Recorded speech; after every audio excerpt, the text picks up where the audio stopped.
hand this over to you, Michelle, or? Yeah, sure. I mean, I don't have, it's really going to be Chazen, but the only thing I wanted to say is that, you know, the report is basically the same report you've seen before, but the addition, which I think is a very nice addition, was adding the costing of the dam repairs with the costing of all other solutions for future supply and maintenance of that supply. So I think it's now it's more complete. The report is more complete in that not only do you have, you know, identification of some issues and solutions, but now you also have the cost comparison of the different solutions. So I'll let George or Russell chime in and speak to the updates to the report. Sure. So this is George Cronquist-Chazen, and again, Michelle summarized quite well that you're not going to see drastic changes in the report itself, but in the recommendations, which start about page 18 or so inside the document, there are I think there's 5 main recommendations in there. The first recommendation includes repairing the existing reservoirs, and the fact that you can get the water supply out of both reservoirs was a huge game changer in this process, and I'm grateful and glad to hear that you actually have access to that water on a variable ability. So that's very important, and I'm sure your water operator is very excited to have that valve system working properly now. So that's good to hear. So the numbers that are included in the repair for the reservoirs really could range anywhere from 3.5, possibly all the way up to 7 million, depending on exactly what types of repairs and work you're going to really need to do for your reservoirs. And that information was taken out of some previous reports. We have not done a detailed analysis of those reservoirs, but we're just trying to gather and pull that data together here. And what's helpful with having this information here is as you move forward, depending on funding sources and which approach you end up taking, not only, hopefully you can make educated guesses here, or not guesses, decisions here. Certain programs will require some of this information. So this is, it's kind of 2 birds with 1 stone with some of this information that was added in at the back end of this efforts here. The second item that we recommended is really looking at a flashboard option and adding some capacity. That's always a what I always consider a low-hanging fruit item. If you can build your flashboards into your systems, and again, it goes into the detail there. The cost is much lower to do that than anything else that you're going to consider for getting any additional capacity out of that. So assuming your dams are in good working order and they don't need a lot of other repairs, we always suggest some type of a flashboard setup. The third option we talked about was the JCOX pond stream diversion. Of course, that's a little bit more detailed. That actually was studied a little bit in the past as well, not just from this report. So we had some of that information on how to divert some of that flow from that stream back around. Just trying to take advantage of some source water that's being overflowed through that area. And the last option that we really talked about, the fourth out of 5 options, is wells for the water supply. And our experience over the years is that in general, well sources are more consistent sources of water for usage. And the reason we bring this into this is the reality is you are looking at potentially a very large cost for repairing dams down the road here, depending on which way you end up going and what other studies you may do before you move forward with something here. And the cost of the wells in this, I think we're somewhere around $1.5 million, if I'm not mistaken. And that is far less than anything that we've talked about relative, just even on an order of magnitude with your dam, the repairs possibly being done there. even if you took the lowest numbers that have been thrown out there for your dam repairs. And most projects never end up on the low side. They're usually in the middle or high. The other reason I really like well sources is you get a consistent flow, and typically your water treatment is less. So in the long run, over many years, you're paying less to continue to treat that water and make it truly potable and drinkable by and usable by your water district. And you're not, it doesn't come up with a magic number at the end of each year, but over time, if your treatment is half the cost, it is half the cost on the treatment side. I mean, it doesn't account for infrastructure and stuff. None of that goes away. You still need piping. You still need to flush your lines. You still need to have water tanks, all that, all of those other components. But just purely from a treatment point of view, it brings these numbers down in line. So we are recommending that, wells be considered as part of your solution here. And at this stage in the game, when you're really, I think, looking at options, I think that this or alternates, this is something that, we really think you ought to be considering quite seriously, especially from an order of magnitude on cost. The last option that we talked about is water conservation. There isn't a program out there now that mentioned something about water conservation to some extent, and that can vary quite a bit in towns and villages. That can be anything from, simple practices on homeowners of, using energy or water saving fixtures to, not over irrigating lawns and stuff, especially, or even possibly irrigating at the wrong times of the day. All the way to, solid leak detection programs so that, you don't have ongoing leaks that you don't even know about. So if you're producing 1 million gallons a day and your meters over time are only adding up to 750,000 gallons a day, that difference, it's just expense. You're just paying to treat water that's disappearing somewhere. And this is an older infrastructure system. We know that. It's something that I know that you guys are trying to get your heads around on how to pay for an upgrade and where to start and how much of it you really need to do, if not all of it over time. But that loss of water is a big number. And, fortunately, you have adequate source right now because of your reservoirs that you have right now. So you're not feeling the crunch of any lost water, but simply going out and fixing leaks when they appear, which obviously is a necessary thing, is you're just putting a Band-Aid on a bigger problem. And if you have a monitoring program or some type of conservation program in place, it really will help reduce some of your operational costs. You're not flushing chemicals out, hyperchloride or whatever, into the groundwater system. It's not causing damage, but it's just a waste of chemicals that you've had to pay for, and the cost of actually doing the filtering and the electricity and all that stuff. So it does add up. So those are the 5 main things. Obviously, the one change was, the reservoir system at the beginning with the valves.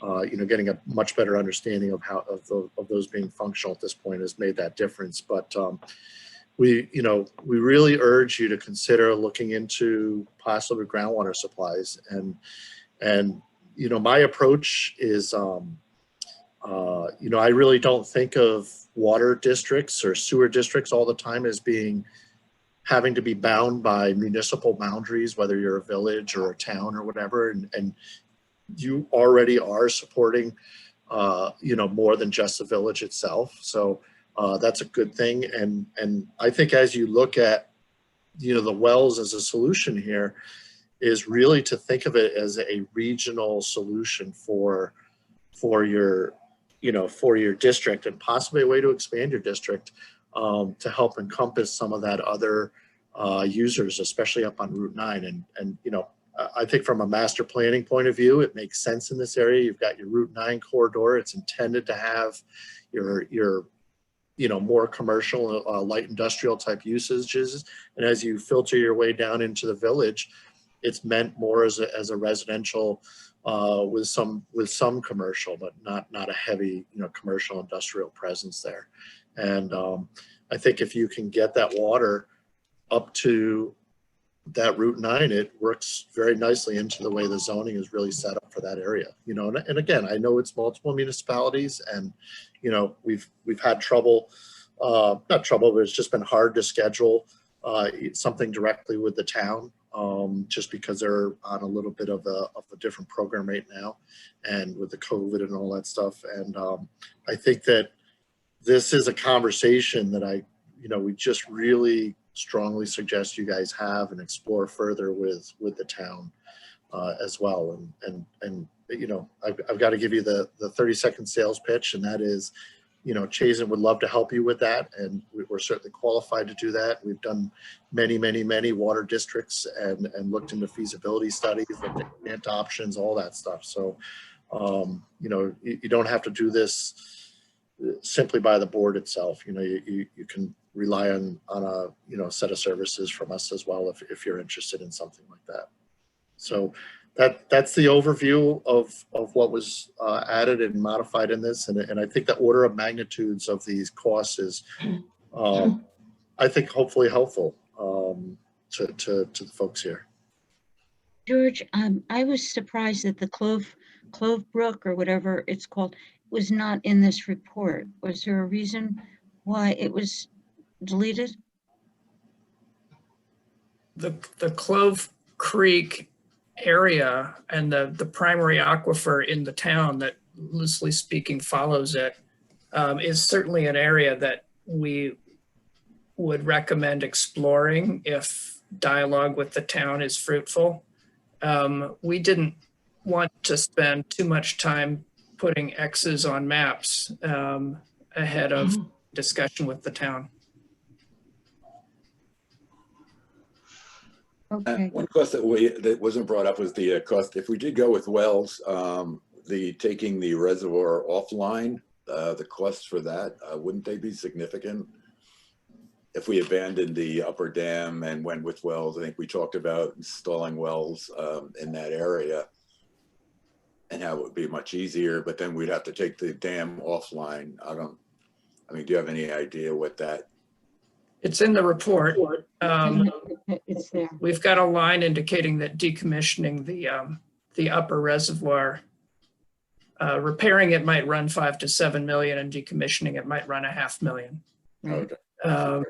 And so the delta there is the sum that you might be able to think about as your war chest, so to speak, for an alternate set of options. If I see this as sort of scalable. If you were to say, we don't want to repair the upper reservoir because that's a very expensive operation. But if you were to put flashboards on the lower reservoir and the Foundry Brook reservoir, bring in Jaycox Pond as a diversion, and maybe drill a few wells, maybe all of that can be done for less money than decommissioning the upper reservoir and make you whole. That kind of mix and match thinking was very much in our minds as we were thinking about this. That scenario, which I just sketched out to you, presumes that you want to continue to operate a surface water treatment plant. If you will only be able to walk away from the operational costs of your surface water treatment plant if you were to convert fully to wells, and in that area,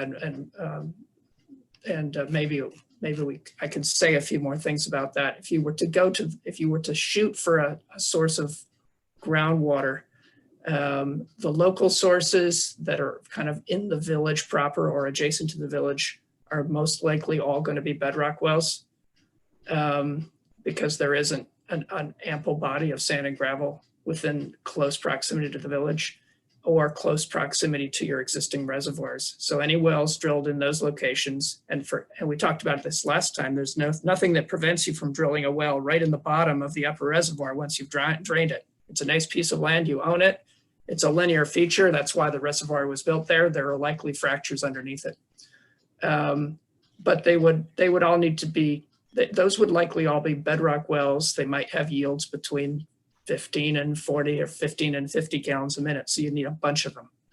If you want to break out of that scenario entirely, then we go up into the town with permission of the town and explore on some of the larger parcels that are in proximity to the creek up there. And sand and gravel wells, you know, commonly 1 or 2 wells can dramatically outproduce any number of bedrock wells. Good quality, just because it's more porous geology, you can get more water out of a single straw, so to speak.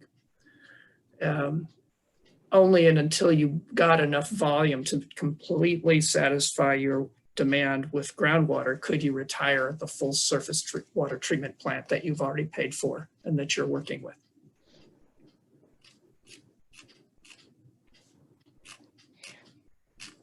If as you discussed, expanding the water service to additional areas of Phillipstown, doesn't that require a 3rd storage tank then, which was mentioned in this report?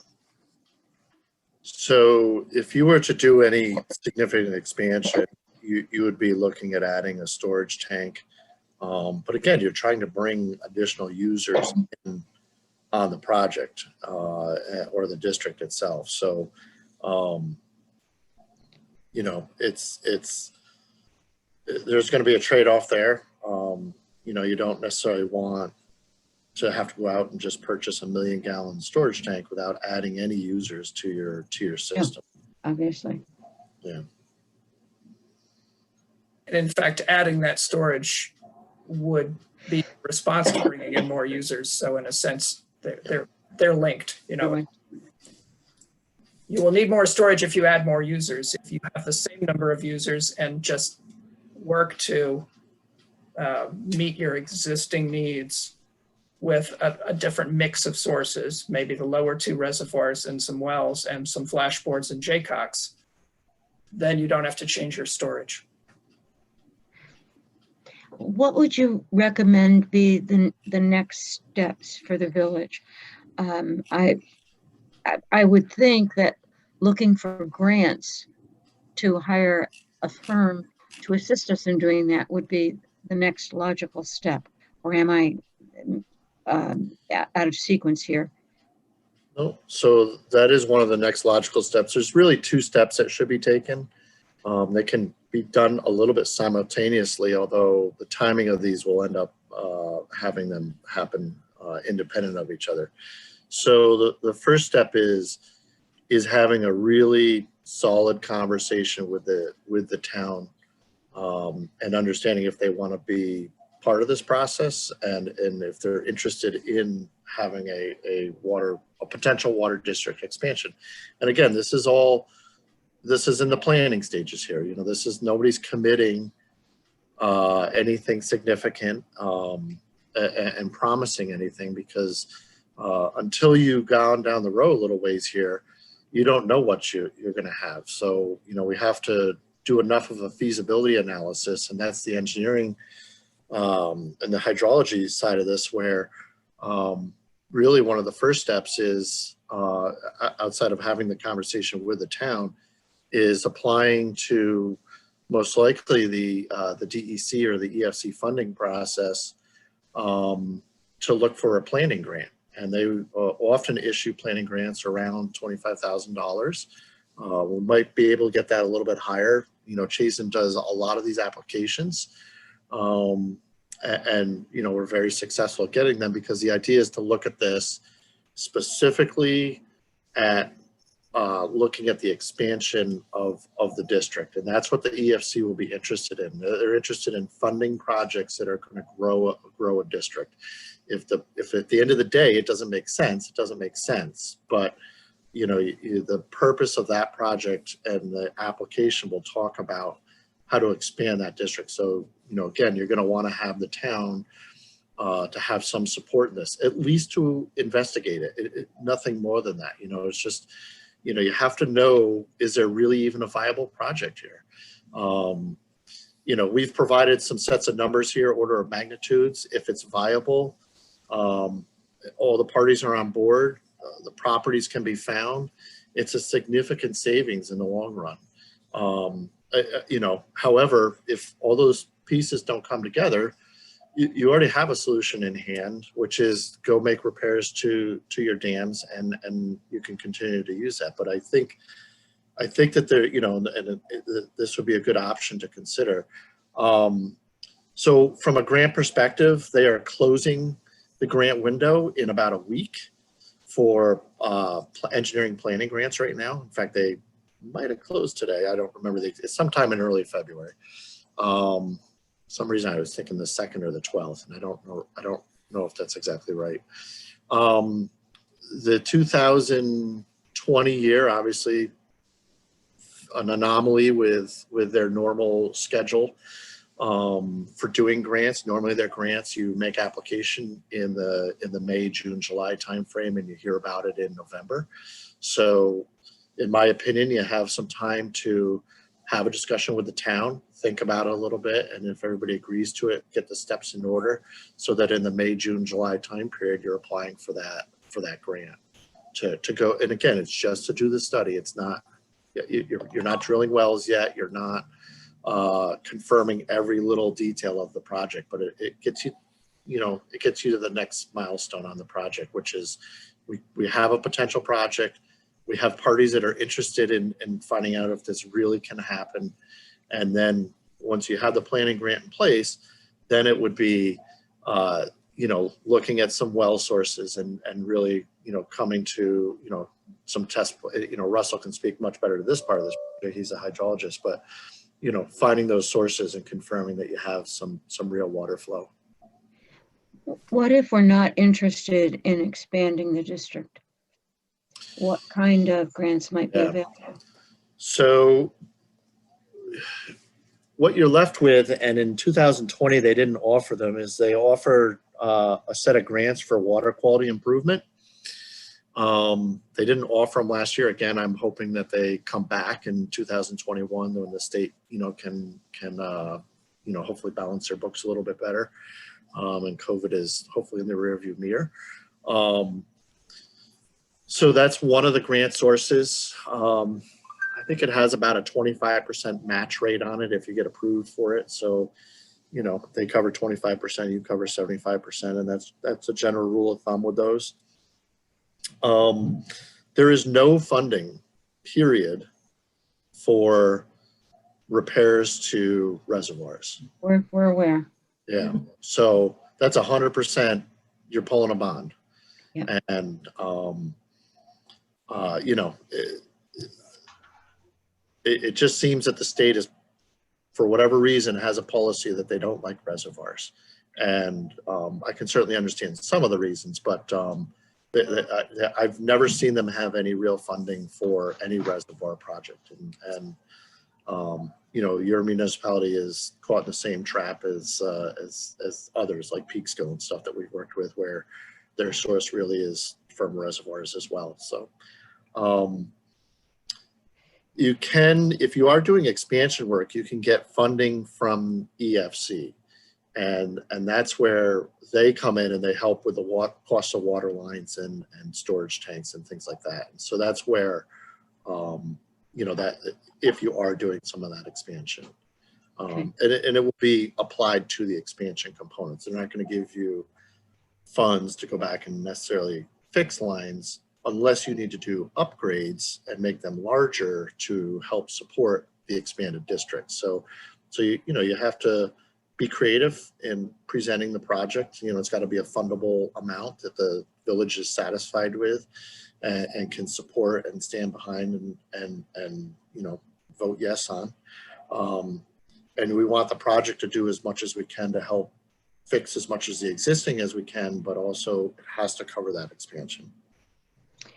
Now, in looking at this, I don't see why Phillipstown, you know, would get involved with us. You know, like, we're so geographically isolated from any water. If they wanted to have a water source from Clove Creek or up towards Fishkill, it definitely wouldn't come down near the village. So I'm not sure if they, you know, I don't know what they're looking into or if they're looking into tapping it, but if they are, I'm not sure how we would fit into that, and we would really benefit greatly from that.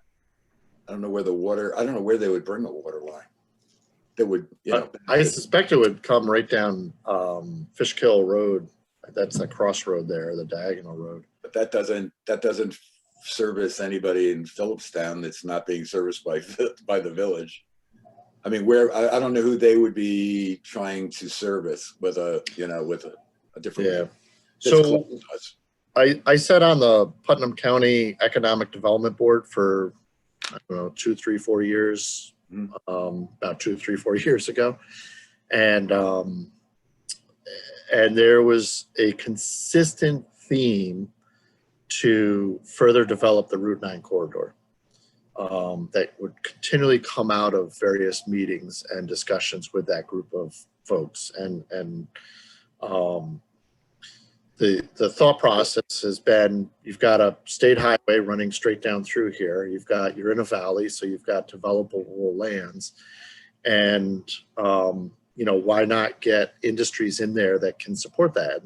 And the number one hang up to getting that and adding some tax base to that area is they didn't have water and sewer. So if the village, in theory, is actually providing a concept or an option to push it that way, then that helps get you closer to that milestone of from a county-wide perspective of developing that corridor.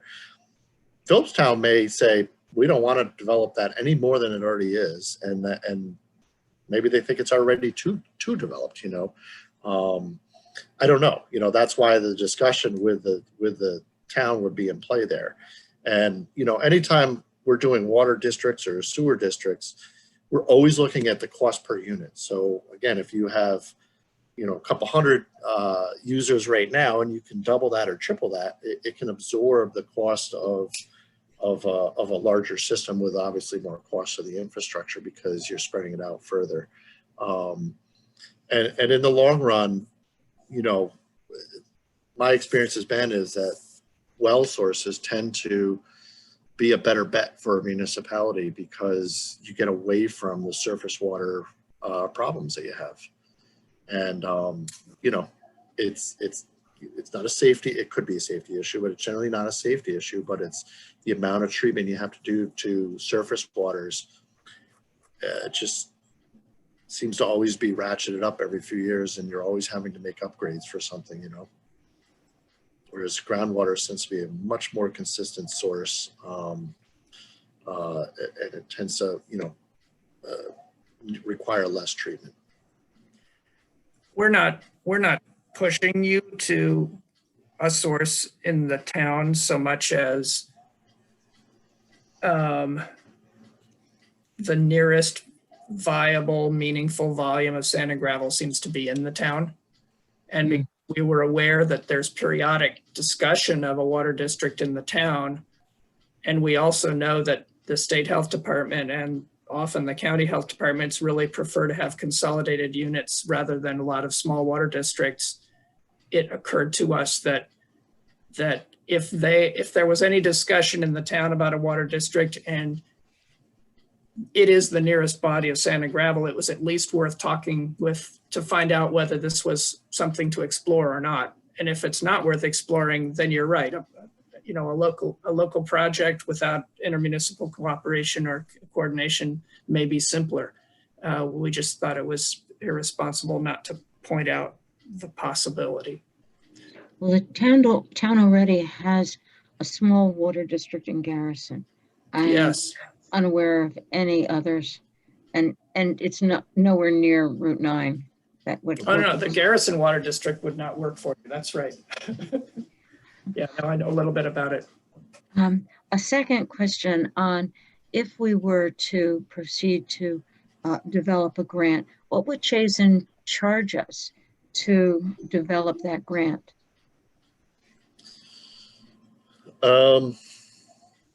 Not to put you on the spot. Well, I mean, come on. He did his sales pitch, so I'm Sure. just interested in what the cost is. So we have done grant applications at no charge for planning grants, with the understanding that, you know, when the grant is authorized or awarded, is that we would, you know, have the opportunity to fulfill that grant. Yeah. There are some steps that have to be gone through administratively. You have to do an RFP. Yeah.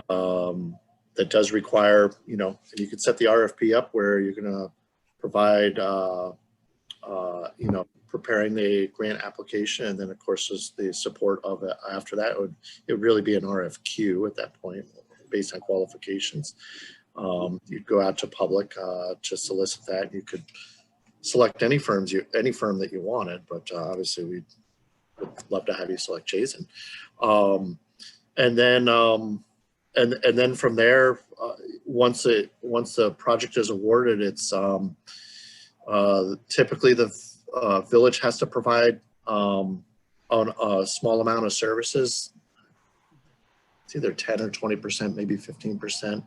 And most of that can actually be done through the administration of the grant itself. So they're, you know, they have, you know, various paperwork that has to be done each month, et cetera, et cetera. Yeah. Or, you know, when your water operator is supporting the efforts and, you know, providing data and stuff, you're just tracking that time to be part of that process. So, you know, if the village is comfortable doing something like that, that would be something that we often do. Okay, thank you. Yeah. So minus the, it doesn't sound like, well, just from how I'm thinking right now that a grant's going to be possible, or that Phillips Sound is going to be interested in a district. But I'll talk to Supervisor Shea and see if there's been any talk. If we take that out of the equation, what would the next step be, or to get a proposal on you for costs on, you know, actually developing, you know, a water supply for us that would include the wells and, you know, and also whatever else, you know, is included in this, in your report. So, you know, to develop to the next step, you know, if we drain the upper reservoir here, how many wells would that take, and what would the cost be, you know, to refine the, your report actually to the next step, and to then provide us with an option for, you know, repairing the dam, some actual hard numbers that we could work with. Does that make sense? So yes. So I could talk a little bit about the dam work, and I'm going to actually fire back as a question. I think Russell's got to walk you through finding sources of water. That's his specialty, and I'm not gonna be able to verbalize that nearly as well as he can. But I think from the dam perspective, I don't know if you guys have engaged somebody to already start working on a design for repairing your dams or not. We have the report all completed.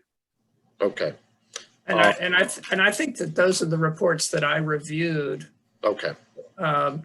To put together the summary paragraphs that are here, unless I didn't get everything, but there was a 2017 and a 2000. But is that a report, or is that an actual design? Did you have a full design on that, making those repairs? I think it is a full design. Okay. All right. I mean, realistically, we would, you know, look at putting together a proposal for the decommissioning of the dam, if that was, you know, if that was what the option you're heading in. Offhand, I don't have an exact price. We'd have to put together a proposal for that. But I mean, that's, yeah, I'm not asking for your price, just like, Yeah. if you could present us with a proposal, which would be a cost, obviously, you know, what the next step would be, because I think it's interesting to decommission the dam if we have wells and all that, but I really can't say right now I have a real concrete feeling on what the savings is, or the pros and cons of that. I know it's very attractive because it's going to be very hard to get to the dam, you know, for repairs, and, you know, the neighbors, and getting permission to go on their properties, and actually getting heavy equipment there and doing the job itself. You've already determined that that's a pretty tough route. Yeah, it is.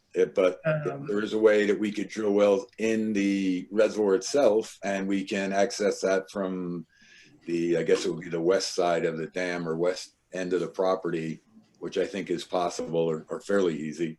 I think that's an option that we should definitely explore and see what that would, see what wells would provide us with, and is that adequate? Like I said, I'm not totally sure on what that cost would be, or if it's really worth doing that. And should the Jaycox Pond diversion be a part of that consideration? Right. Yeah, that also. What that would cost and how, what that entails, what we need to do exactly. And Right. so what would be the next step if we wanted to explore those, taking it to the next step or getting a better feel for the project? George, is there a more detailed analysis that could look at the viability of decommission the upper reservoir, flashboards on the two lower, Jaycox diversion, and a couple wells, and whether Yeah. it puts the village where they want to be at a lower price point than repairing the upper reservoir? Right. And Yeah, that's- flashboards. Yeah. I think I said that, and I meant. I'm sorry. Yeah, cool. So I think the next step on that stuff would be putting together a proposal for those specific actions. And they would be brought to what I consider like a 10 to 20%. So the design concepts are all in place, but there's really no detail in any of it. And that would allow a set of estimates to be put together, cost estimates to be put together to do those various actions. So that would take care of that side of it. The other side is, you're asking how many wells and you would need and how much each well will cost. And I've got to defer all that to Russell to help with that. And I know it's not an exact answer. No, but I'm ducking, but I'm not ducking. I'm ducking for, I think, the right reason. It seems to me that if you did the Jaycox diversion and the flashboards, we should look at whether you need wells with those two additions. Because you weren't, when we met with you last time, we were concerned that if you only had the lower reservoir, you had something, and I'm going off memory here, but you had something like a 2-month supply, and that really wasn't quite enough. But if you put flashboards on that lower reservoir and you bring in the Jaycox Pond, you get closer to a good 3 months worth of supply. And then we ought to just work backwards from there and say, okay, how many more wells? And I think, George, you and I need to talk about how much more well capacity does one need? We proposed, the quick and easy well is right at the water plant property. There, you can meet the health department setback standards from property lines right in the middle of the property. And if that turned into a 30 or 40 gallon a minute well, you could feed it right into the Foundry Brook reservoir or into the water plant. It's more complicated to drill wells up at the reservoirs because you'd have to get power up there. And so any well that's up at the reservoirs, it's not the cost of drilling the well so much as it's going to take a little more work to put it online. So each well will have its own story based on kind of proximity and burden to bring it online. One of the big considerations I would think you'd have to add into is that we have to do something with the dam regardless. I mean, yes, maybe right now we have supply, but it's in a condition or a state that it needs to have attention. So it's a high hazard dam and it's there. And so you either need to defang it or repair it. Right. And decommissioning may really surprise a lot of people because it's been such a recognized part of what it means to, have water. But this may be a more nimble response that also alleviates a risk.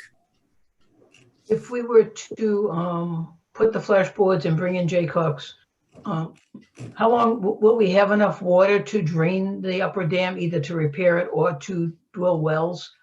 Do we have enough to last us sufficient time? And how long will that whole project take? Well, the Jaycox diversion is presumably a less than a 1-year project. The flashboards is far less than a 1-year project. And you went for many years, as I understand it, not being aware that the upper reservoir valve could be manipulated, and effectively didn't have its storage capacity available to you. So, and maybe you weren't entirely happy, but you limped through. And so if that's almost like a practice for not having the upper reservoir. And if you bring in the flashboards in Jaycox Pond, you'll be better off than you were then. I'd be happy to have anybody else chime in, but that's just sort of a gut reaction.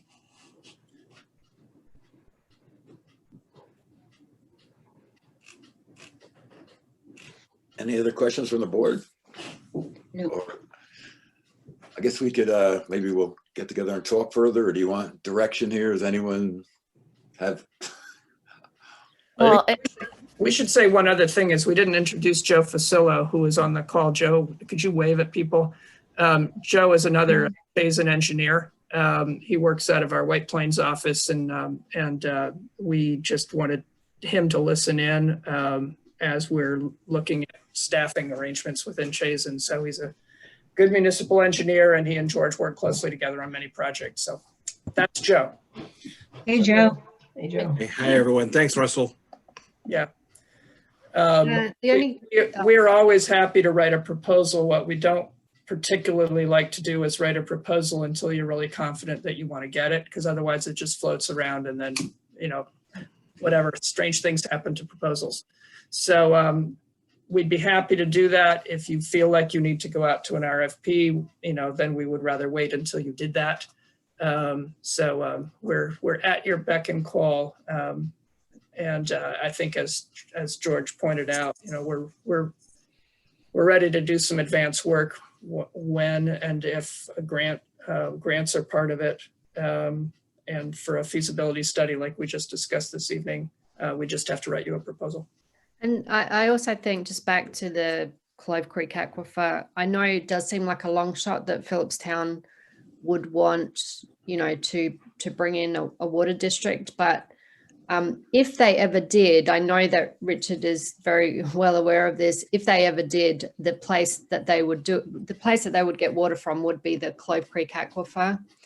And I think the town has to consider the fact that Beacon, Fishkill, East Fishkill all draw from that aquifer.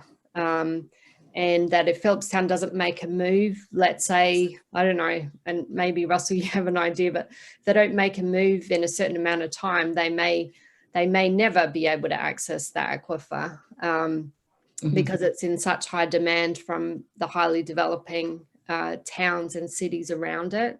Yep. So I think I wouldn't rule out the fact that Phillipstown is a no on ever developing the Clove Creek Aquifer. But I also don't know how fast they would move on it. But it certainly, I don't know what you think, Russell, but, Phillipstown doesn't act. And we see that all these other towns are accessing that aquifer.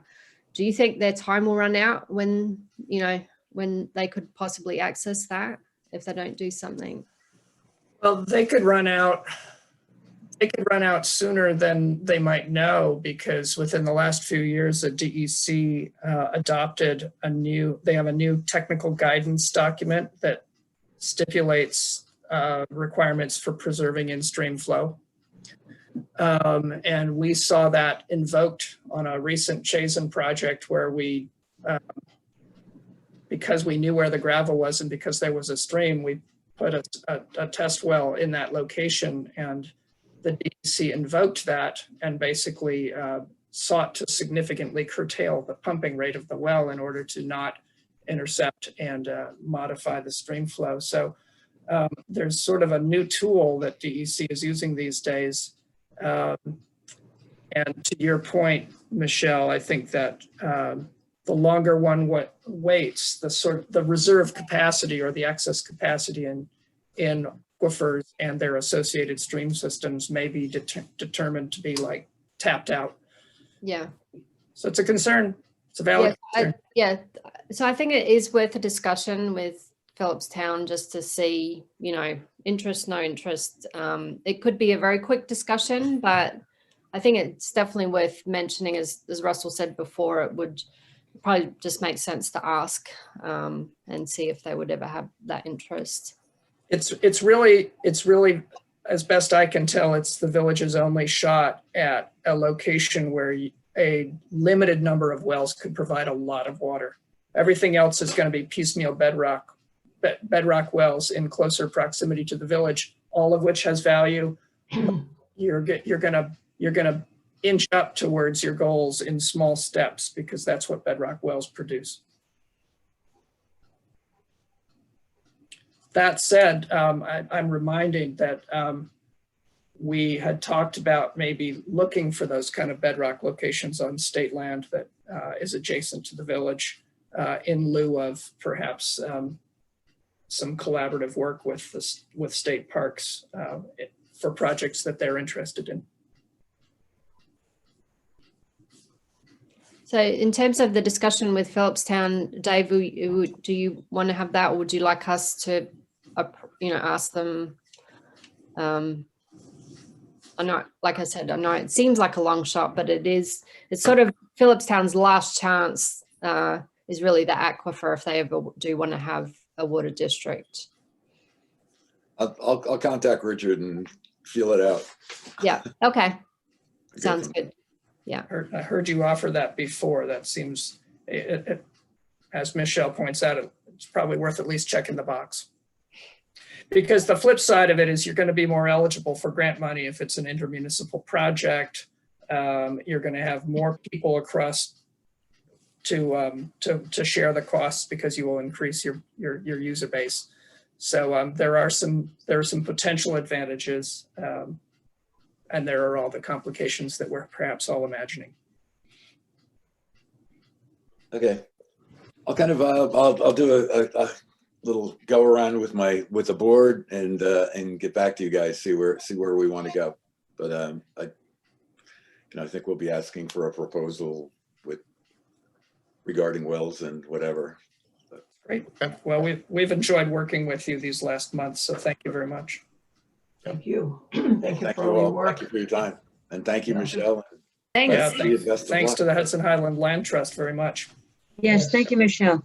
And thanks to Chazen, because I know we blew our budget ages ago, so we ran out of money to pay Chazen, so they've been volunteering these past mini calls. All right, thanks everyone. Thank you all. Thank you all. Thank you. Thank you. Thanks. Good night. Okay, thank you all. I'll kind of poll you guys, see your feelings, or if you want to just send me your thoughts on where you think the next step is. I think that'd be good. Can we get Matt's feel on this? Maybe not tonight, but at another time. I just want to get his thoughts. Yes, I mean, yeah, no, I had a couple of technical difficulties logging in at first, but I did catch majority of it. But yeah, I mean, the upper dam is definitely in need of serious repair. I would think that if it's significantly cheaper to decommission it and then put the flashboards on the mid end at Foundry Brook, and with the potential, I think he mentioned in the last talk that we had that Jaycox does tend to dry up, but I think if we can contain more water and pound it wherever we can, I mean, the 2 months, I mean, the first summer that I was there, we didn't open up the upper res at all. So, and we did limp through. I mean, we got down to about, I think, 40 to 35% in there. I mean, there was definitely probably good 5-10 feet down, but I like that one a lot. I mean, wells, they're definitely right. It's a more consistent water source. I mean, but also, like you said, getting the power to there, you got to run the pipe down there to the treatment plant. I mean, there is other stuff. And then plus bedrock wells, I mean, I really don't have the history to say in Putnam County, but in Westchester, the bedrock wells that we had did have higher potential of having radiologicals, which is a whole nother filtration and removal it's a bigger cost than I would probably, for the amount of volume that we'd be treating, and then to have those specific units, because it's not anything that we could backwash and regenerate like we do currently. We would have to have that spent media shipped out for further processing. So you would have transport courses or costs, and as well as that, just for the normal filtration of the water. But I mean, with the shape that the upper dam is in, and if it is feasible to supplement with Jaycox and a couple of wells, decent producing wells, I think that would be probably the cheapest and fastest way to go in the long run. The water, if they, just a technical question, I guess. If you had wells and we drained the upper reservoir, we put wells in there, could the wells then just pump the water into the dam or into the lower reservoir, or do you have to put it all the way down? Yeah, that's an interesting question. I can definitely run that by the health department, because I've been speaking to them a lot lately about the upcoming PFOA, PFOS sampling and everything else, but also in conjunction with getting an additional backup source, so we wouldn't have to rely on the aqueduct connection after everything that went down in December. But yeah, that's an easy question to ask them. That, I mean, it would technically be untreated, so I don't think that it would be a real problem to dump it right into the mid and then let nature take its course of the way that we're doing it now. But I could definitely ask them that question. It never hurts to ask. Isn't there so there's a finite capacity in the middle reservoir right now. Right. And we are dependent upon that, and it's approximately 2 months of water. With the flashboards, I thought it was maybe a 20% increase in capacity. Depends on how tall they are, but yeah, I mean, you would definitely be gaining. Yeah, I think they were talking about two foot flashboards, so 4 feet, assuming that you can get the land surrounding it, whatever. Putting the well water into the middle dam, it seems to me that somewhat defeats the purpose, because once you're at capacity at the middle dam, right, you're at capacity. So I would think you would want to divert that water from wells in the upper dam directly to the water treatment. But you'd be able to control a well, right? I mean, you wouldn't have to have the water coming from the well. You'd control it. Wouldn't just be, you wouldn't tap it and just have it run continually. Right, exactly. Okay. Yeah, you could put it on timers. You could do any which way to control it so we wouldn't be just pumping it to waste and letting it spill over. But with the additional flashboards down in Foundry Brook, I mean, anything that leaves the mid would be contained there until we process it and send it down the hill. Gotcha. And the electric, you're talking about the power to the wells. Is that just that's not a huge amount? It's just actually getting it there. It's nothing. Well, I mean, there is electric running up there, so it would be, setting up an account, getting it, make sure that they have the proper electric to do it. But it all really depends on what size of the wells, how many wells, and that's where it goes from there. Because I mean, with a deeper well that's producing, let's just say, anywhere from like 40 gallons a minute, it's going to be a significant bigger pump than it would be a 15-gallon a minute pump that goes the same distance and goes down there. And then, I mean, if anything does happen and we lose power, you're also going to need generators up there as well. Okay. These wells, I'm trying to picture them. I assume that they're relatively tall. Are we going to have neighbors yelling about what they look like, or are they going to be down enough into the well, into the dam that nobody's going to see them? Most wells that I've seen, and it's no more of the wellhead sticks out of the ground more than, I would say, like 4 to 5 feet at a max. I mean, the only minimum is it has to be 18 inches above grade for protection of the well casing, so nothing could sit around it and then eventually seep in through the top and potentially contaminate the well. So normally it's 18 inches to about 2 feet, 6 feet at the highest, I would say.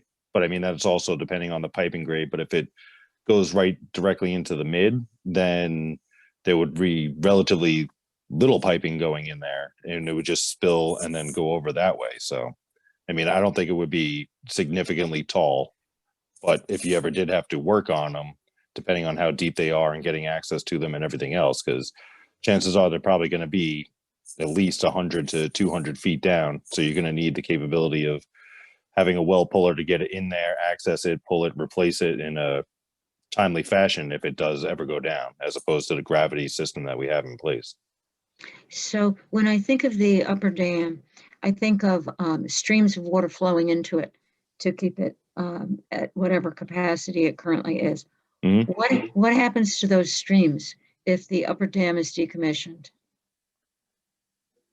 Well, I would imagine it would probably just become its own stream that feeds into the mid, to be 100% honest. And I know Surprise Lake has a significant, I would imagine, runoff or natural springs that come down, because during the summer we don't really see it, but right now it's flowing fairly well into the upper, and then it's making its way through the wall to the mid. But I don't think it would be that big of a impact, to be honest. Maybe just a little bit of a smaller volume, maybe a pond off to the side that eventually, if it does pool up, it would fill into that, and then, you know, a stream that runs along the side of it. But And we don't have to worry about the road that goes between the upper and the middle. Yeah, I'm worried about that road getting washed out if we decommission the upper dam. And so the water runoff, the water that runs into the upper dam now, you know, where's it going to go if there's no more dam Right. there holding it back? right. Well, I mean, it follows after it leaves the mid, it pretty much follows Surprise Lake. So I mean, you could do a little bit of a diversion and just have it go into there at a percentage as well. So Yep, I mean, okay. but that would probably be more of a chasing question. I'm just spitballing Yep. right now. Okay, thank you. So I guess we'll get into our next our water meeting here tonight. Thank you, Matt. Yeah, no problem. Thank you. Are you sticking around, Matt? Yeah, I think I probably should. No. I did have, you know, one question probably later, but maybe I won't have it. I'll have to remember it now. Okay. But yeah, I was planning on sticking around Okay. for it. Okay, so I guess my question was on the cutoffs, like the, you know, for the water, the curb cut or curb shut Curb off. boxes. Yep. Curb boxes, yeah. Are they generally set? I mean, is our village different than others? Are like for Yes. each one? Maybe you can Party explain pooper. them a little bit more, Sorry. because how they work, or when we're repairing, how that happens. Yeah, like I said this to Greg, I was definitely taken back in a good way for the village's standpoint regarding the curb boxes, and that the village code makes it go from the corporation that's actually on the main. The curb box is basically a secondary shut off that's easily accessible. But from the past 20 years, when I was on the other side of the county and in Westchester, it was always split 50-50, if you want to look at it that way, at the curb box, meaning that anything from the main to the curb box would be the municipality's responsibility, and then anything from the curb box to inside the house, except for the water meter, would have then been the resident's responsibility. So, but I do know that there's a lot of municipalities that are moving in the direction that the village is currently in. I believe Beacon is set up that way. They just charge to, or they won't let anybody tap the main except for their personnel. My parents down in Rockland County, they recently were given their service line basically the same way that the village code is written there now, and then they're part of Suez United Water. They were offering insurance as kind of well, if you pay for the insurance, now that we've given you that line, if anything does happen to it, we'll come out there and fix it. So I mean, and I literally just saw a commercial for it the other day, Home Serve. Yep. Yeah, water service and sewer lines for $8 a month. And I looked into it a little bit more. They do have about, I think it's 2 claims a year for $6,000 per, or maybe that was combined. But I did look a little bit into it. But the more that I know a couple people like in the greater area of the water treatment operations, it does seem that the municipalities are going to the way that the village currently code is written. And so is that, is it common then for the municipalities to make the repairs and the homeowners reimburse, or is it common for the homeowners to find If it someone was, to make like I the- said, when it was kind of the curb box was like the split point, it was pretty much cut and dry. So if it was on that side of the line, the village or the municipality would take full responsibility of that, make the repair. And if it was on the other side of the curb box, it was pretty much how we're going to it now. Identify it, inform the resident, and then let them choose their plumber and excavator to do the work, and then it gets repaired that way. So the way that you just presented it, no, I have not had any experience with the village or municipality taking the cost up front and then back billing or putting any sort of payment plan in place with the resident. Okay. Thanks. What's interesting is we paid for this at our home in 2017, and I pulled out the bills today. And what I found interesting is that we were quoted and billed by the Pizzella brothers, but they quoted digging up and they quoted the plumbing. So it was one bill, one cost, and the plumber was McGuire, but I didn't pay McGuire separately. And it was significantly lower than what I've seen from some of these people who have had it done recently. Now, I got Pizzella from Greg, who recommended a number of people to us. It was Pizzella and McGuire. But Right. the quote was all, it included everything. It included the digging, it included the plumbing, it included the refilling, and it was under $7,000 for the whole thing. And that's pretty much, I mean, it was smaller runs, like smaller line of pipe that needed to be replaced. But that's kind of what I'm accustomed to as well, is usually no more than 5,000, depending on what it is. And with the private sector, I mean, there's companies that can do it all in one. You know, they have a plumber on their staff, or they have a deal worked out where they would have them come in with the excavator. But it's a little different here because, I mean, there's a couple of plumbers that don't have the means of excavation, and then there's a couple of excavators that don't have a licensed plumber on there. So it's always going to be, if the resident chooses to call multiple people, they could probably get a better deal that way. But I mean, I don't really have that much experience with the way that things are working in the village so far to kind of point fingers in that. But I mean, yeah, I mean, if Pizzella can do it, I know he's on the list that Greg left behind, and that I've just added to it and supplied it to the residents as the needs have came up. But I'm not sure if there's too many more. I know I gave a couple of people licensed plumber that are from the other side of the county, and they kind of refused to come out just because of the distance of it, or maybe they just haven't had the history of working in Cold Spring before, and they didn't want to get involved with something that they weren't accustomed to. That's the experience that I had, just jumping in. Yeah, that they wouldn't come out. Hey, how you doing, Matt? How's it going, Tom? I haven't seen you without a mask before. Yeah. So we kind of segued into the thing. I was just wondering how the curb boxes worked with as far as other, you know, if there's one per house or one per stretch of line before it goes to the main, or is each house have its own cutoff? Each house should have one. That's actually in village code, that it should be supplied with a curb box. In Mr. Stevens's case, unfortunately, we couldn't find it. The contractor that he had come out and looked for it as well could not find it. I believe Sal Padala was contacted and he looked for it and couldn't find it. So we deemed that it was not there. So that would have been part of the repair that needed to get made. And I think that was in the ballpark of getting it done until the state road became an issue. For Tom's case. Yeah. And where are we with the state?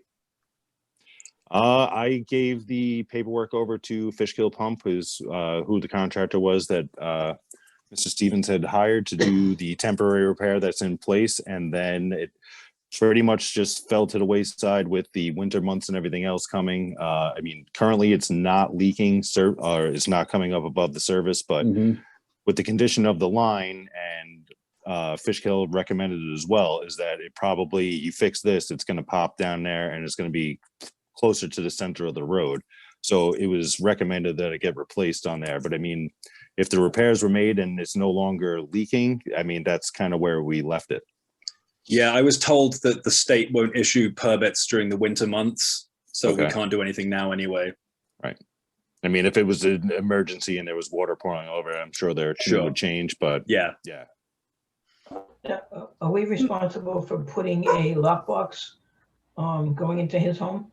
Do we need to get that done? I'm not sure. It doesn't really specify in the village code, to my recollection,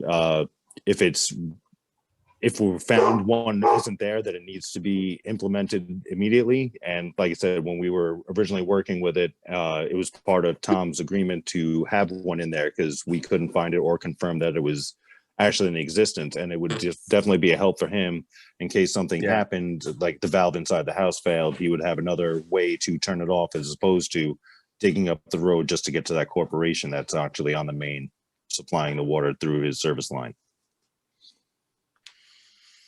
Are there any concerns with different contractors, working on the village infrastructure?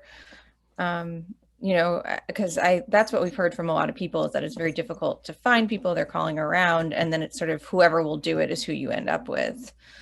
As long as they're a licensed plumber, I mean, that's pretty much the only real requirement on the village code. And obviously you want a plumber that's done work in a street before. I mean, you don't really want it to be their first time gig. So, I mean, there have been contractors on the list that were left behind, and that's where I started. But when Pizzella was unavailable for any one of the leaks, I think he was pretty booked up until January when all these leaks started happening in November. So it's, as long as they're a licensed plumber and they have done street work before, they should be all pretty much performing the same work. Okay. And there's insurance requirements that, Correct. for taking out a permit. So, Right. And the security bond that they have to put up. thank you, Jeff. A contribution. I thought so. I didn't want to say that, but I thought that was required, but I wasn't sure. So, Yes. okay. So, and I think that one of the biggest problem was, and maybe jumping ahead, is really finding a contractor. I mean, because I think both Tom and Matt Francisco experienced the same thing of calling like 15 contractors and nobody Right. really wanting to do it. And then finally getting one to do it. They were familiar with, our streets and how it was done. So unfortunately we came to the money part of it. So anyway, but I think that, just taking the money part out of it right now, finding qualified people to do this is harder and harder. This year has been, from my contractor's viewpoint, it's everybody is really booked and everything. So to pull some plumber off of a job or whatever, it was even harder this year. And to find someone that has any experience in this and wants to deal with it, it's also added to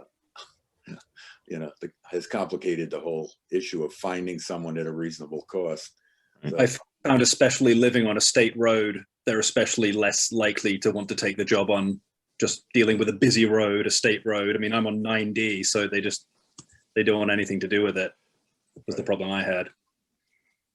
Is there a way for the village, for us to keep a running list of people who have worked on these kinds of things in the past, that then we can? we do have that.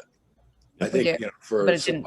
I've asked Matt for that. I think up to a certain point we do, right? And then some of it goes to the homeowners, and you'd have to figure out who that was to get the information from. Right. If they were paying for it, then, we'd have to tap them for what the costs were and what was included. So Tom, I know you requested being on here, and I think is Mindy on also? Yes. What's that?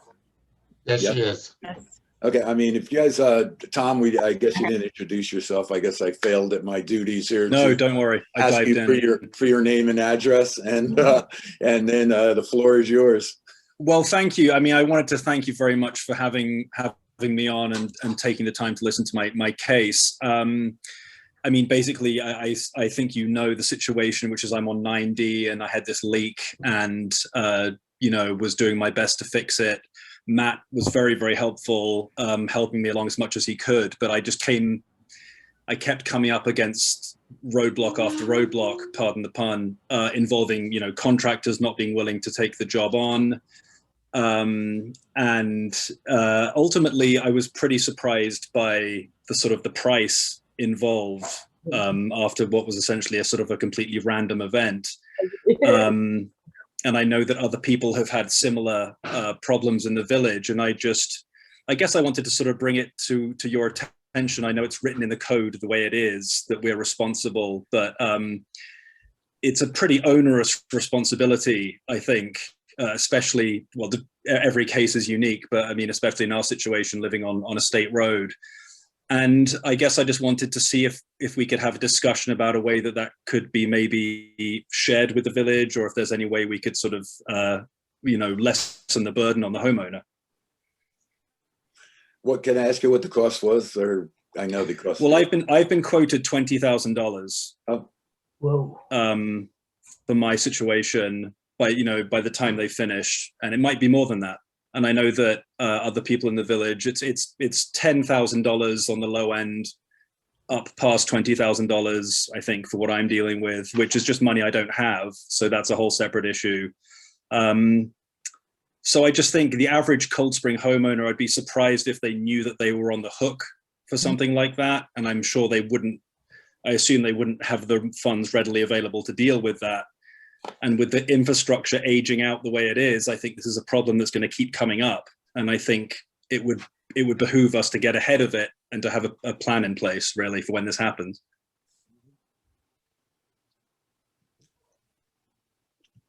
Is Mindy on? Yep, I'm here. Yeah, I mean, that's exactly what our letter said, I mean, experience, look at Parsonage Street. I think in the last 2 years, there's been 3 major leaks there. Ours, and there was one, 17, there was something, I don't know if it was water, it might've been sewer, don't quote me on it, but there was something in front of 17 also fairly recently. So Parsonage Street is a real problem.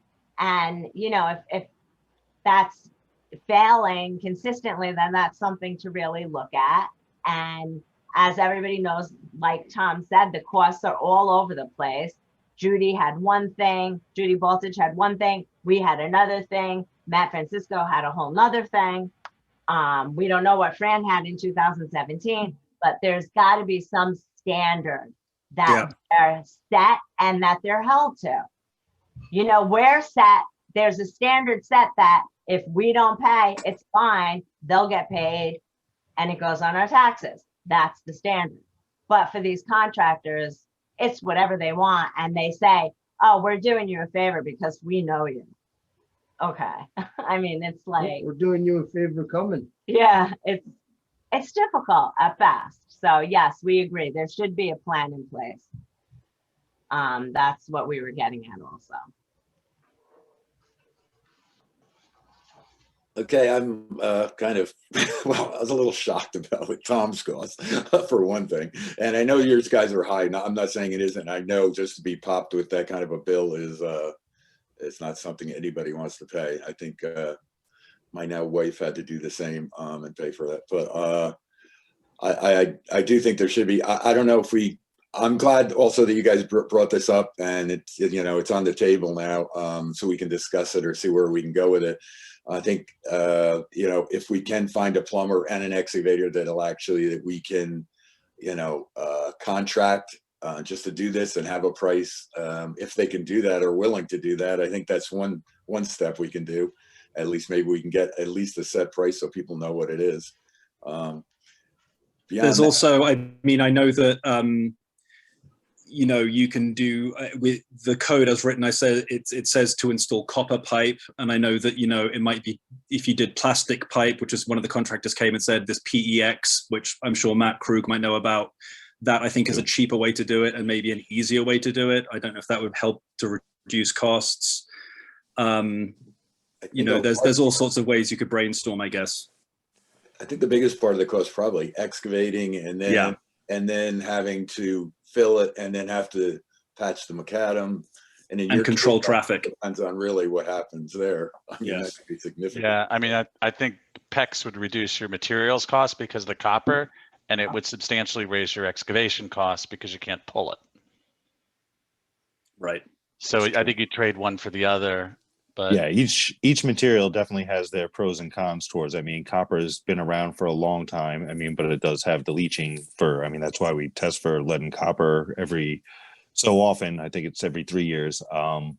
But yeah, PEX has come a long way. I mean, I remember when PEX first came on the scene, and we were in a water district that had multiple, probably about 100 water leaks over the course of a year, just because it was unproven and it went in there. I mean, but it's definitely come a long way. Yeah.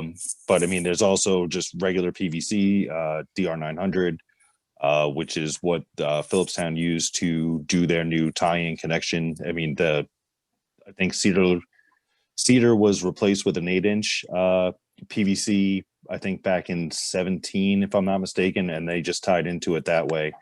I don't know what they paid for it, but I mean, the PVC does have the pressure rating and everything else. The only problem is it's a lot harder to find without the magnetic tape. So that was one of the requirements that I requested that they put in with that. And, you know, they also put in a street valve just in case there was a leak on that we have a way to isolate it. And it's just, you know, now instead of it being like a 3/4 line that would be on a normal residential, this would be 4-inch. So that's a lot more water that would be pouring out as well. But I mean, there is different materials out there, and I mean the village code does say it should be 3/4 copper, and I think anything over a 1-inch requires a special permit. And then additional, I know I reached out to it early on. There was a business that was getting their line upgraded from a 3/4 to a 2-inch, and I requested, or I asked the engineers if they would mind if we allowed them with a PVC or a copper alternative, and their recommendation was to stick with the copper. So that's what we implied, and that's the way they went with it. In my opinion, the type of material is the smallest cost of the job. It's all labor. Yeah. Mm-hmm. You're correct. So the question is whether some percentage of this work should fall on the village, right? I mean, I think so. For instance, directing traffic or excavating, whether, you know, some of that should be taken care of by the village, and whether we could afford to do that.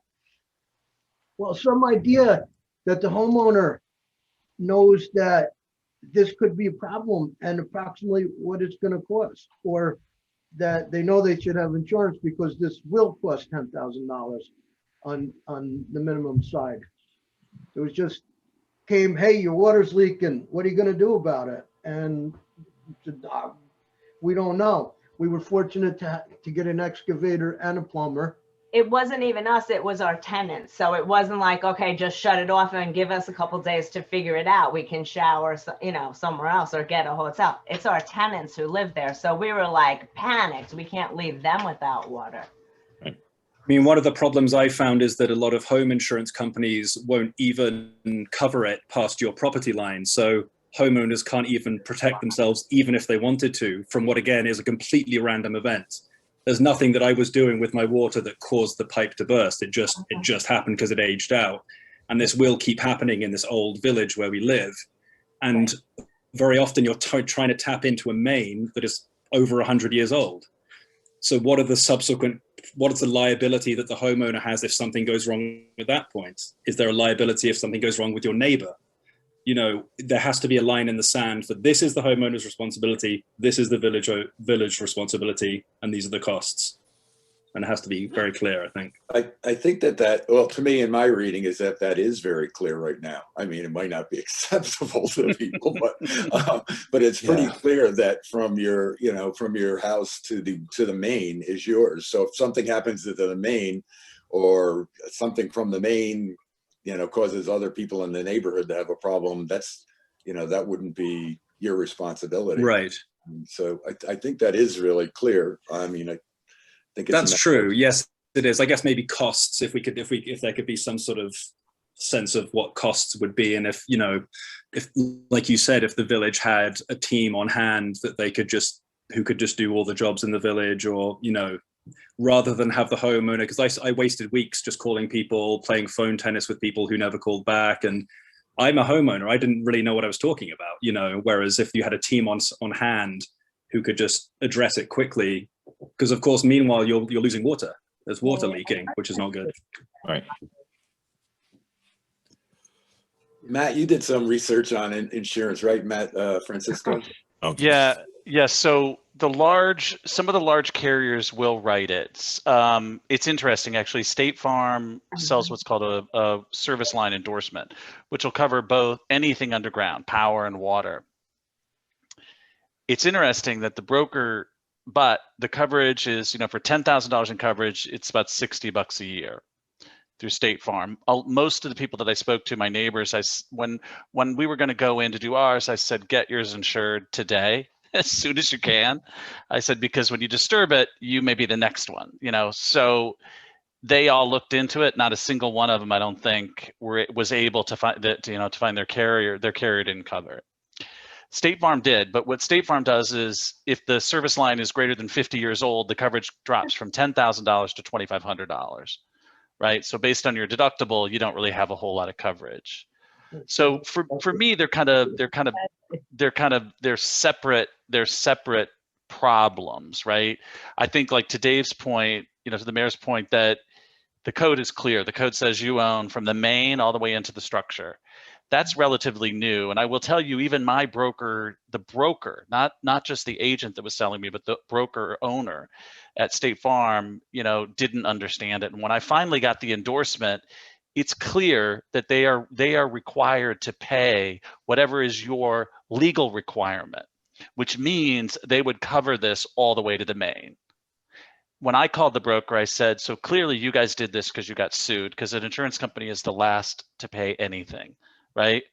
So clearly this stuff's been litigated. When I first talked to a lawyer, because I was just so kind of, dumbfounded by it, his immediate response, very good, reputable municipal lawyers, that can't be legal. Right? And I think that's a reasonable first response. It seems like, though, that may not be the case. Because I think that as these infrastructures are aging, the municipalities are figuring out how they're going to pay for it. And I think it's shifting it, to the homeowner. So I think that when you look at that, I think, to the mayor's point, it's perfectly clear that the code is very clear, you own all the way to the main. It looks like State Farm, based on the language in this endorsement, which my broker didn't even read, it's very clear that, they've been made to pay this all the way to the main. If there is it specifically says if there is a law or regulation that makes it your financial responsibility, which is exactly what we have here, right? So I think these things have been challenged in the court, and the insurance companies have been made to pay on them. I suspect that's because what value does your house have with no water, right? You can insure the property all you want, but ultimately, if your municipality is not delivering water to the curb and you pick it up, but your municipality says come to the main and get it, or you don't get it, right? Then you got to go to the main. So I imagine that's all kind of worked its way through the courts. And I do insurance for work as well, and risk mitigation. So this all kind of, it's a lot for somebody to kind of figure out if you've never done this. In fact, even the broker wasn't really aware of it. It's been a lesson for him too, the guy that owns the brokerage. So yeah, so I think that there might be some carriers out there insure it. Now that I have a new line, obviously I have $10,000 in coverage all the way to the main, right?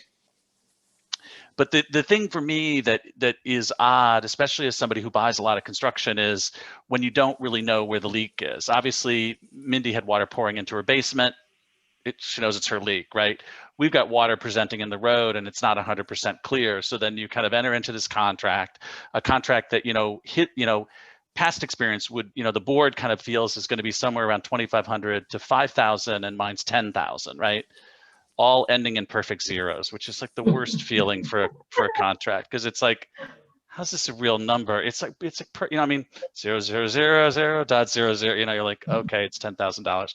That being said, let me be clear, is that, these guys are, it's their price to set. It's my job to decide whether or not I want to spend it, right? And in this case, I got to spend it. But obviously, it's a number that's much higher than you guys had experienced in the past, certainly that Fran had paid. So the question is, if you enter into this contract and then you open up the street and then it turns out not to be yours, right? Then how are you handing this off? So I think the first piece for me is this, how can you be 100% certain where the leak is? And I think Matt from the water super can tell you can't be 100% certain. Mindy's are easy because obviously the water's pouring into the basement, it's on the property. Anything on your property, it's 100% clear.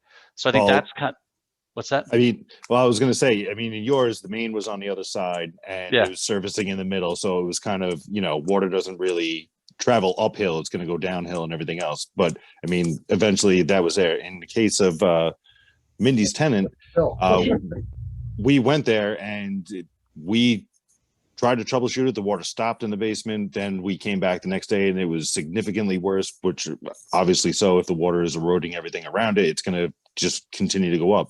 So it came out of the surface line curb box sleeve and it was coming straight down the road. We had the big snowstorm coming the next day. So it was kind of deemed an emergency to get that repaired.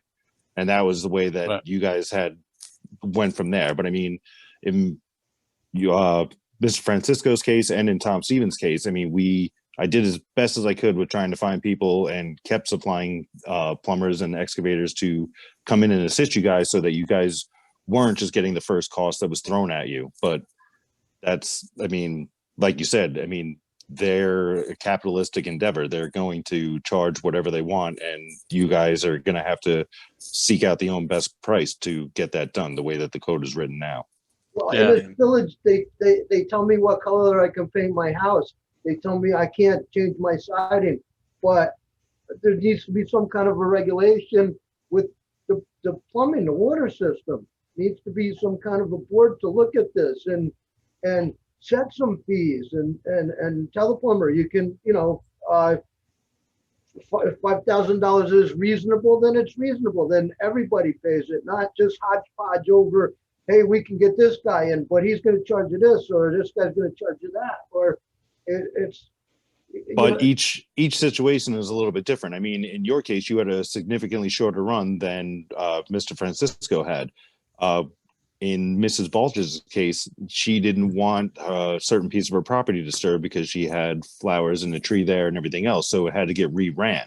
So, I mean, that would be homeowners' expense to pay for that. I don't want to say a luxury, but for that custom job. So, I mean, in Mrs. Balch's case, it could have been maybe 20 feet of copper as opposed to the almost 60 foot of copper by rerunning it around and through the property to go that way. So, I mean, that's going to be a little bit more expensive than a straight shot and then making the repair and going from there. I understand that, but there's no minimum standard. There's no starting point. We should look at this and say, if this is what it's going to cost, it's going to cost everybody the same. They get a leak from the main to up to 50 feet should cost this much. You want extra, that's fine. Right. And That's what I mean by minimum standard. no, and I get that. I mean, I wish I had that kind of standard where I live. I mean, there's when Central Hudson came out and chopped my electric line off in August last year on like one of the hottest days, and I was left without power for 2 days until I was able to secure an electrician to fix the work. And then $3,000 later, I didn't think it was entirely fair, but I had to do it to do what I needed to get done to get back in the luxury of electric at my house. Do you know if there are towns nearby that do some sort of cost sharing between the village and the homeowner? I mean, I thought maybe Kent does something where the costs are predetermined. Is that correct? That I couldn't answer. I've never done work in Kent, but like I said, on the other side of the county, in Southeast, North Salem, Westchester side of things, like I was telling the board before, was a little bit different than the code that we have here. It's pretty much stops at the curb box, and then anything from the curb box to the main would have been the municipality's responsibility. Anything from the curb box to the residents would have been on the resident side, except for the water meter. But I mean, Right. since the code was written that way and everybody has a different length of service line. I know there's a couple of service lines that run for hundreds of feet that are Right. in the village, and that's going to be a significant thing. So, I mean, you couldn't really put a $5,000 price tag on it for anything up to that. I mean, because after he goes that 50 feet, then he's pretty much technically free and clear to charge whatever he wants for the rest of the run. Right. You could put a price on a tap. A tap is a tap is a tap, no matter what part of the pipe you tap on. That's true as well. But I mean, there's been cases over the less than 2 years that I've been here that have, requested higher than or bigger than a 3/4 inch service line. So, I mean, that's going to be a larger volume of water, and that would also be a little bit bigger of a valve cost and everything else to install that. Well, of course. So if we can regulate or set a price on a 3/4 tap, or just have some oversight at what's going on. Again, as I said, it's, hey, your water's leaking. What are you going to do about it? And we go to the village and they say, well, we don't know. It's your problem. And I just think that there needs to be some village oversight in this. If I want to plant a tree in front of my house, they tell me what kind of tree I can plant. But if I own the pipe, then I should be able to dig it, right? Yeah, we have a machine. Why not? If I get a $20,000 bond, I'm a contractor. I can take my own pipe. Yeah. I think you'd have insurance and be able to do that. Yeah. Okay. I hear your point, Johnny, and we can work on that. I get what you're saying. You want at least some type of a standard you can go from. Yeah. If it's okay, like, this if is- every this is done every for house me. is 20 feet away or whatever, then come up with a price for that, and anything out beyond that costs X amount. Or we can try, what I can do is, we can start talking to the contractor, see how that would work, or see what we can do. But I get your point. I totally. Yeah, or I can call Jeff and Jeff will say, well, we have 3 local plumbers and the average cost is this. It just, $10,000 bill at Christmas time was just like, wow, I had no idea my water was going to start leaking as You nobody didn't else. get all the presents you wanted, Johnny? I guess I got more than I wanted. I looked at a couple. We've been doing codes, so I'm kind of blurry-eyed from codes, but I did look at a number. And so Beacons reads like this: the owners of premises into which water is introduced by the service pipe shall be required to maintain in perfect order and repair at the owner's expense said service pipe and its fixtures and appurtenance. I don't know how to say that word. From the Appurtenances. city's main and into the premise. Appurtenances. So what is it?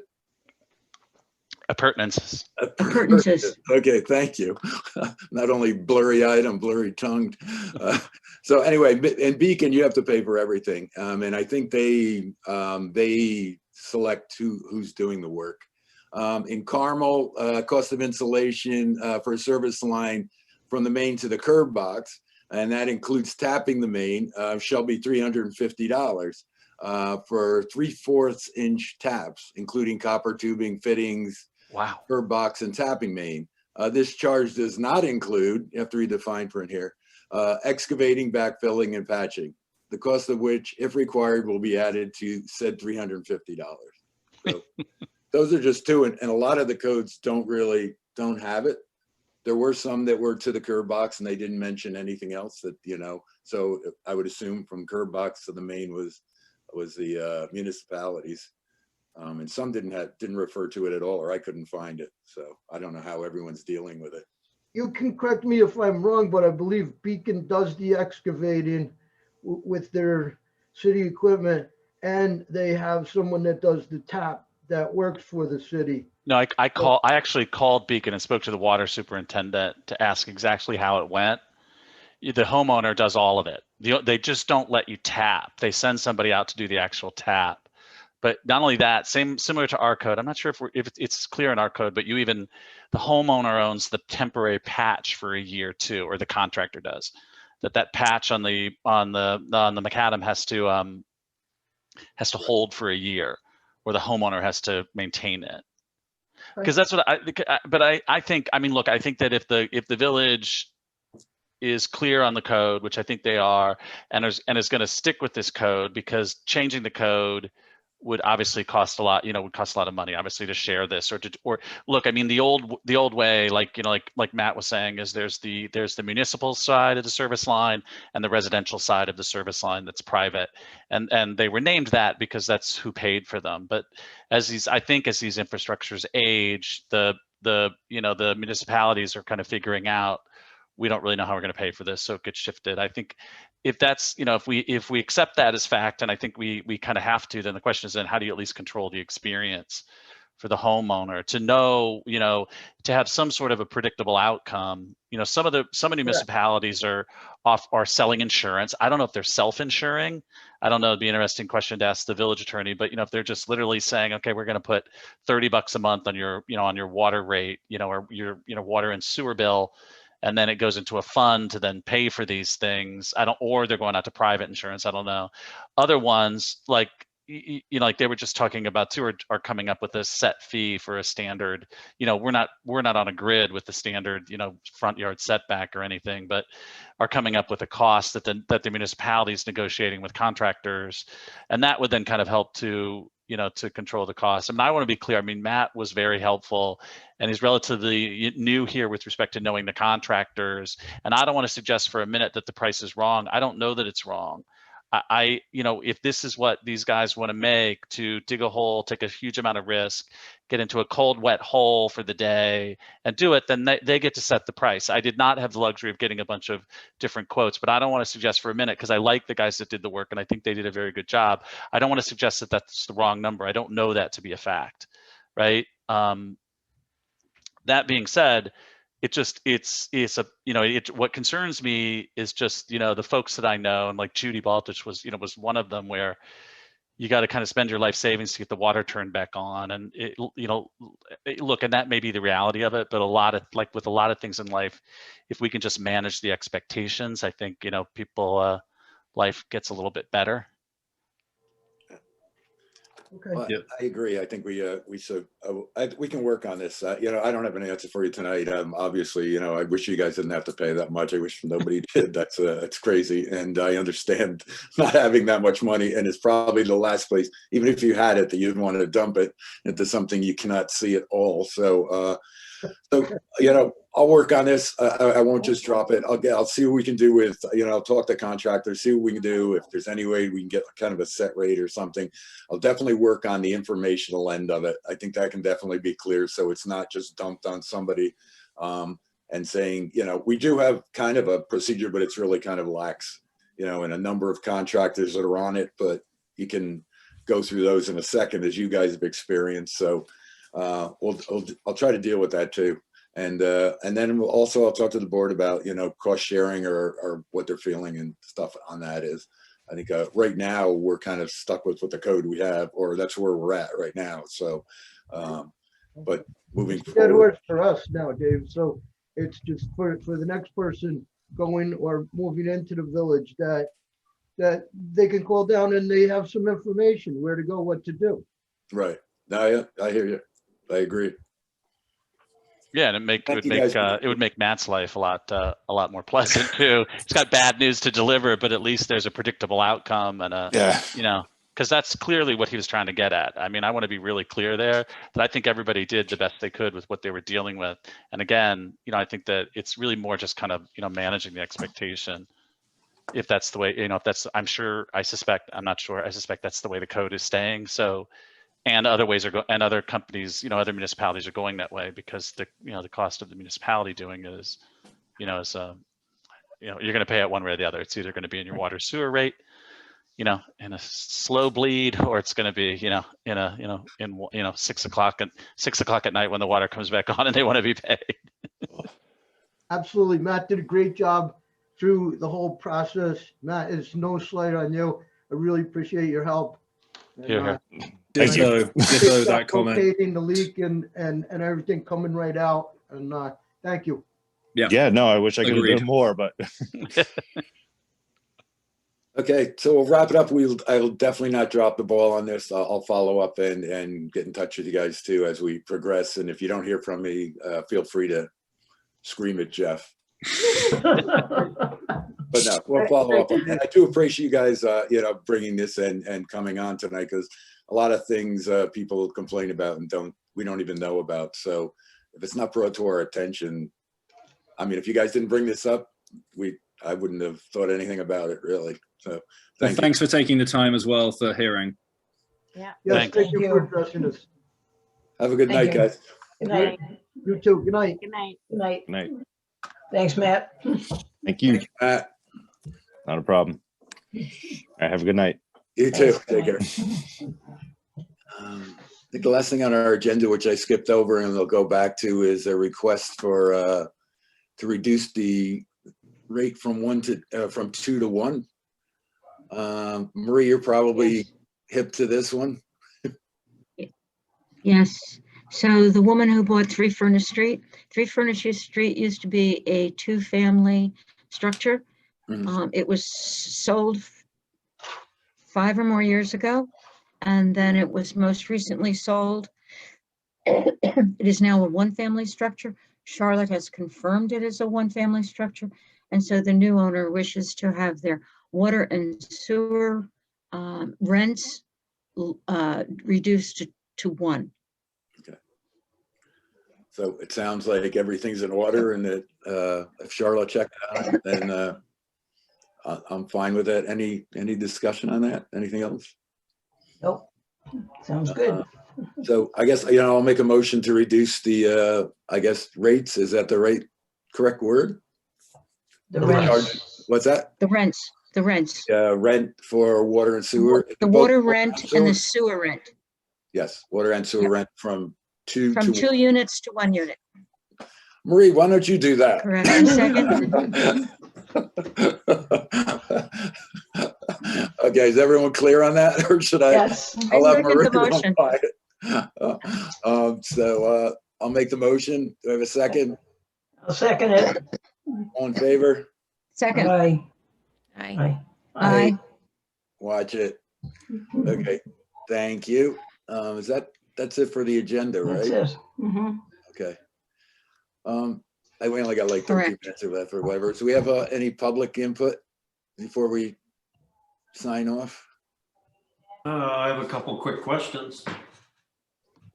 Who are you? The man in the hat. I just wondered, is there any progress or what is the status with John First's review of the short-term rental chapter? Are we closer to having a date? Closer to having he a date for returned the it- public meeting? He returned some additional comments on Sunday, I think it was, and those will be reviewed with the board on Thursday night. Okay, so we don't know about a hearing, public meeting date yet. We probably have a good idea. Do you No, have I would any expect, Probably. Marie schedules. um, Yep. so if the board accepts all of that, I think we should be, he's saying that it needs to be a type 1 secret, I a see. long form. And that's based upon the number of acres in the historic district. And it exceeds the maximum number of acres for a non-type 1 seeker. So we're going to have to do a long form, which means a little bit more work. Does that have to be done? Does that have to be done before the public hearing or in conjunction with, or? I think it can be done concurrently, Fran. And my expectation is we'll have a neg deck out of the type 1 Right. seeker. It's a formality, and we're pushed to the long form because of the acreage involved. I would think, Dave, we could be looking at a March public hearing. Okay, that's a hearing, right? Not just a public meeting? No, it's a hearing Yeah, okay. because it's a change to the local law. And then second question was there anything on the, any decision yet on the survey for the police review, whether it'll be just residents and shop owners, et cetera, or going to a broader audience? Did the committee meet and make a recommendation? I'm going to jump in on this one. Unfortunately, because of illness among a couple of the committee members, we had to cancel our meeting. We were trying to reschedule, but because of snowstorms and people being canceled all over the place, I think we're going to try to talk on Monday. That would be Kathleen, myself, Stephanie, and Larry. So we really did not make a decision yet on that. Okay, thank you. But I think we're scheduling tentatively to talk on Monday. Okay, thank you. That's it. Thank you, Michael. Anyone else on? I have one question. Mhm. Next week is the monthly meeting, Yeah. 6:30, 7 o'clock. It's at 7 o'clock. Okay, Right, Meeting. so we'll do the monthly meetings at 7, the workshop Yes. meetings at 6:30. Yes. right. Okay. Hey, while I got you, Jeff, can you explain a little the billing for, or what, for the Main Street project, where that's at? I wasn't too clear on, there was a retention or there was, I don't know. Did you read the thing from Michelle, the email? Main Street The project? Garden, you mean the Garden Street The paving? Garden Street, sorry, yeah. Right. Oh, I was gonna say, we finished Main Street 2 years ago. Jeez. I thought we got all our money. All right. There's with a project of that size, excuse me, there's a certain amount held back for whether things are incomplete, they need to come back. It's usually for a year. We hold that money back for 12 months. Similar to how Matt was talking about the macadam homeowners being responsible Right. for 12 months. There's a retention that we hold back for 12 months. Okay, so that's the money we're just holding back. It wasn't money, because there was also a part where they took something, they took out the fire company paving, or was that not included in the proposal? I'd have to go back and read the proposal. I wasn't sure about that. I don't know if they were talking about the apron or, Right, okay. I wasn't clear on if it was Yeah. contingency money that they didn't spend, or it was just money we were holding back. So I have to go back and look. Okay, What's, sorry. what's the apron, what's the fire company doing with relative to the Garden Street project? It was part of, we included that somehow in the paving with the contractor. But then I think Oh, they took okay. it out. I think they removed it. I'm pretty Okay. sure they did. What about the P and D bill for I Garden think that's Street? paid in full, unfortunately. Is that right, Okay. Jeff? I don't know if you know that or not. I'm pretty sure that we paid them in full, and then they weren't sending the billing, or they have to officially sign off on the proposals or on the contract payments before Van Etten, the contractor, got it, and they failed to send that to them until we actually pushed them for it. Correct. Okay, okay. So And that was the- that latest bill we got, and I think that was it was a few $1,000s. I don't remember the exact amount on it. yeah, I think so. It was 25. just, we got this within the last few days. Right. And what about that one issue on Garden Street? Has that been corrected to the village's satisfaction? No, I mean, but there's not that, it's not the contract. It wasn't in the contract that something that had to be taken care of in any specific way. So Okay. they, and it should have been in the specs, the amount of times they told Jason about it, which I Okay. brought up to him a number of times, and he's not taking ownership of it. So I don't think we can, we can't hold back until the contractor do something really wasn't in the proposal. That's my feeling. Is it a satisfactory solution? That was my question. Right now, it's working, but it's just like a mound of macadam going along in front of it that Bugsy put there.